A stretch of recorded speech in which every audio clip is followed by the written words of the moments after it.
పండుని doctor check చేశాక ఇక పండుకి బాగానే ఉంది, మీరు డిశ్చార్జ్ అయ్యి ఇంటికి వెళ్ళిపోవచ్చు అని చెప్పి వాళ్ళతో చెప్తూ ఉంటాడు. అది విని మధుర వాళ్ళైతే చాలా సంతోషిస్తూ ఉంటారు. ఇంతలో రుక్మిణి శ్యామ్కి కాల్ చేస్తుంది. శ్యామ్కి కాల్ చేయగానే శ్యామ్ బయటకు వచ్చి ఏంటి రుక్మిణి చెప్పు అని చెప్పి అంటాడు.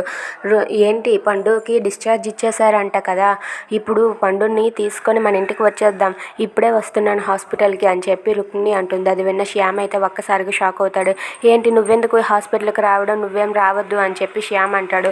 అదేంటి శ్యామ్ అలాగంటావు, ఇప్పుడు పండుని తీసుకొని మన ఇంటికి వచ్చేసి మన ముగ్గురం హ్యాపీగా ఉందాం అని చెప్పి రుక్మిణి అంటుంది. అది విన్న శ్యామ్ అయితే ప్లీజ్ రుక్మిణి నువ్వు ఇప్పుడు ఇక్కడికి రాకు, నేనే తర్వాత పండుని ఇక్కడికి నీ దగ్గరికి తీసుకొని వస్తానులే అని చెప్పి శ్యామ్ రుక్మిణిని బతిమలాడుతూ ఉంటాడు. అయినా సరే రుక్మిణి నేను నిన్ను నమ్మను సుందర్, నేను ఇప్పుడే హాస్పిటల్కి వస్తున్నాను ఉండు అని చెప్పి రుక్మిణి ఫోన్ పెట్టేస్తుంది.